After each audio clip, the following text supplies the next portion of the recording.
My son is biracial and fairly dark compared to me. Regardless of how he looks, it still baffles me that someone would automatically assume adoption. Nothing against adoption. Adoption is awesome, and if I had the financial resources, I would definitely adopt or foster, given the amount of diverse couples in the United States. Also, is really anybody's damn business whether the child is adopted or not. While shopping with my adorable spawn, when he was probably 4 to 5 months old, a woman with the aged soccer mom, look, and a young teen obliviously following along while watching videos on a smartphone, approaches me and comments on how cute my kid is, then asks the question, where did you get him from? Seriously? What the hell sort of a question is that? Me, my uterus. Where's that? Holy fesses, did she just think I named a foreign country? Me, near the Straits of Fallopian. How long did it take to get him? Are you effing kidding me? Me, well, the initial proceedings were fairly quick, but there was a 9-month wait. Let me tell ya, it felt like a weight dropped from my gut when I finally got to hold him. With a look of comprehension finally dawning, you could have just said he was your real child. Ooh, or I could open up a whole new can of verbal whoop over your bad eye job, lady. Me, but this was much more fun. Becomes red-faced, sputters an insult and starts walking away. I gently hold my son's hand in the air and wave it. Me, say bye-bye to the crazy lady, sweetie. My son spits up instead. Me, yay, she made me feel sick too. Story time. I'm the unfortunate spawn of an M. And because of how she was, I decided to move out when I was 18. After a night out, I had just gotten back to a relative's house where I was staying for that week. I plugged in my dead-ass phone. I turned it on and it instantly blew up with texts and voicemails from my M. Each message got a little more hostile until she was threatening that she was going to call the cops to come get me and she was going to kick me out of her house if I didn't answer her calls right that second. If you've ever called a phone that was turned off or dead, it's pretty easy to tell because it goes straight to voicemail instead of ringing. So I thought it was ridiculous that she expected to somehow know she left those voicemails on my dead phone. That's not the worst part of this story though. I never called back. I was 18. She was treating me like a child, so I just ignored her for the rest of the night and thought about what I should do. I decided since she said I was getting kicked out if I didn't answer her call, I should take her seriously and assume that I'm kicked out. So the next night, I go up there with some luggage bags. I walk in the house and sit them down, immediately being confronted about them. This was about 5 years ago, so this is the conversation as I remember it. Some things may be inaccurate. M, what are those for? Me, I'm moving out. Note, I was polite about it at first. M, starts fake sobbing. Me, goes off to pack my stuff, because I'm not falling for this. I've seen her do it too many times to get her way. She realizes it's not working on me, so immediately drops the act. She follows me to my room, yelling and screaming. Something like, M, you can't leave me, I'm your mother. You have to do what I say. Me, I'm 18 now, I don't have to listen to you. M, yes you do, little girl, I'm your mom. She used to call me little girl all the time, and it infuriated me. Me, continuing to pack my stuff. M, I'm gonna just call /relative/ and tell them not to let you stay with them. Let's see how you like being homeless. She calls them and put it on speaker with a smug look on her face like she thought she was a genius. Ah, hello. M, Op is over here screaming at me and being really rude. I wasn't. She's trying to leave, and I know she's going to come over there. I don't want you to let her stay with you, so don't let her. Ah, hangs up. Me, lol. M, starts trying to hit me. I'm defending myself by holding my hands in front of my face, blocking her. Eventually I lightly shove her away from me. M, I can't believe you would hit me like that. Where did I go wrong raising you? Ironic? Maybe. I'm still just ignoring her at this point. I get my dog's leash because I have everything I need for a few weeks packed up. Looking around for my dog when I realize M has grabbed her and ran into her bedroom. M, no, you can't take everything from me. This is my dog now. I take care of her all day when you're at work, so she likes me better now. I had raised this dog from a puppy since I was 15. I knew if I left without getting her, I'd likely never see her again. We screamed at each other about who really owned the dog. I told Em that I always hated her for taking everything from me for herself, that she was a terrible and selfish mother. Em got this look on her face, like I was the worst person in the world for saying that to her. Then she laid her like 300 pounds body down on my 15 pounds little dog. The dog started yelping in fear, understandably. Em, no, you can't have her. She's mine. You're the selfish one here. I don't remember what exactly happened next. All I know was she got up after I said something, still holding on to my dog. She called my dad. Em, she just came in here yelling at me and hitting me. I don't know what's wrong with her. Come home from work and stop her. Dad said something that distracted her enough to put my dog down, and the dog promptly runs to me. Within seconds, I've got her on the leash, luggage bags in hand. I'm sprinting out the door. Bye Felicia. I've only interacted with her a handful of times since then, but I've more stories that came after this, so let me know if you want more. Me and my family recently went to Disneyland.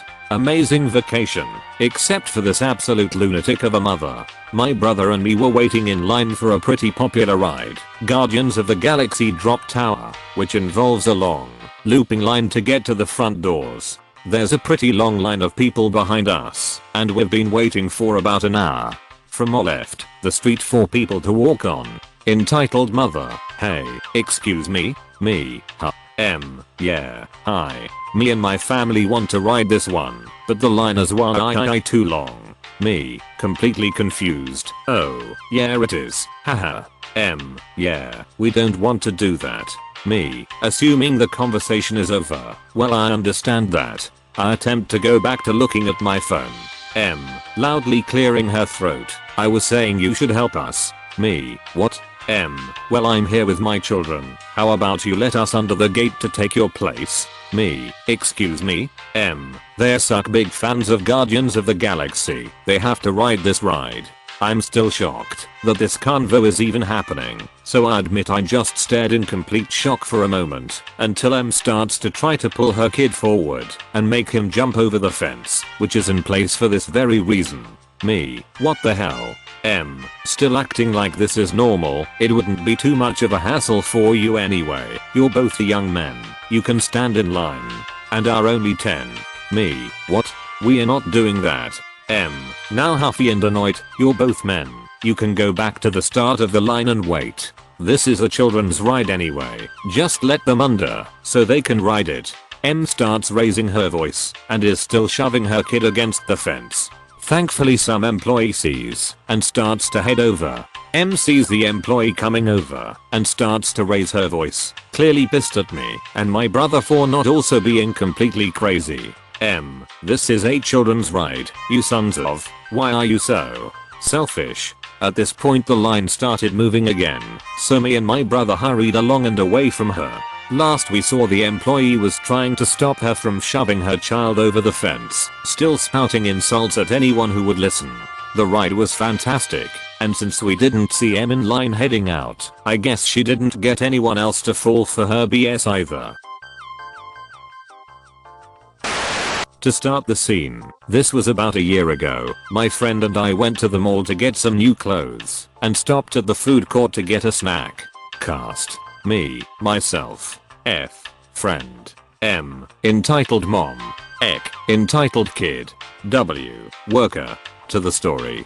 So my friend and I had been at the mall for about an hour when we started getting hungry and decided to stop at the food court. We went to a pastry restaurant that is mainly known for selling cinnamon rolls. I ended up getting the last cinnamon roll while my friend got some pretzel thing.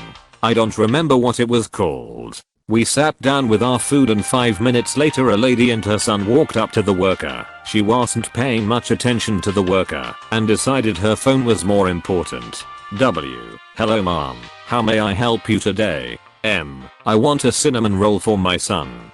W, oh, I'm sorry, we just ran out.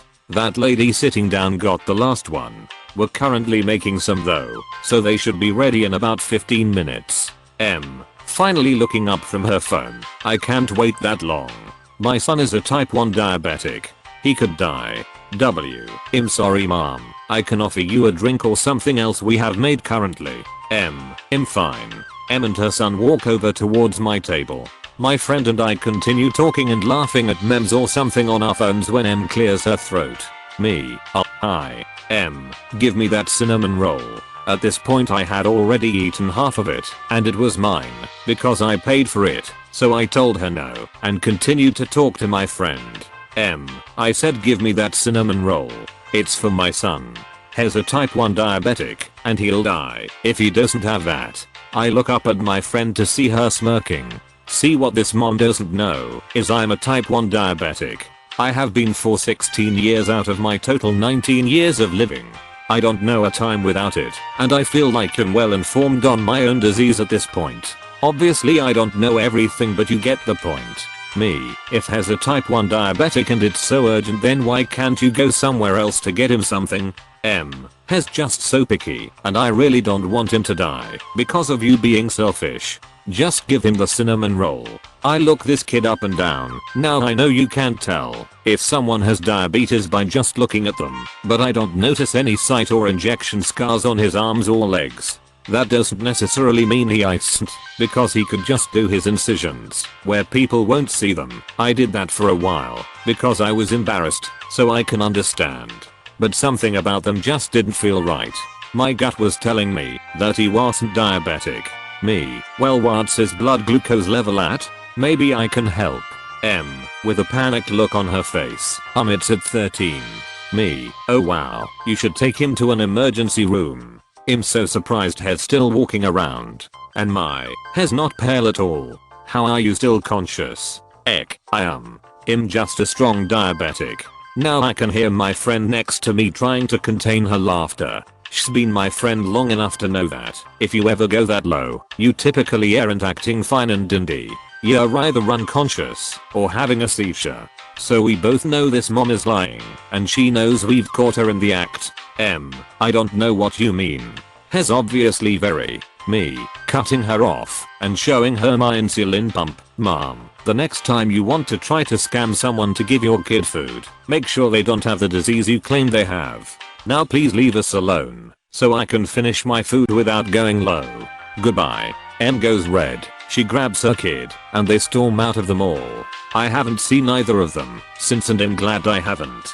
My friend and I got to finish our food in peace, and we still currently joke about them when we go to the mall. I'm with her right now, and she told me I should post this story here, and it might get a few laughs. So here you go. I hope you enjoyed this story. Have a great day.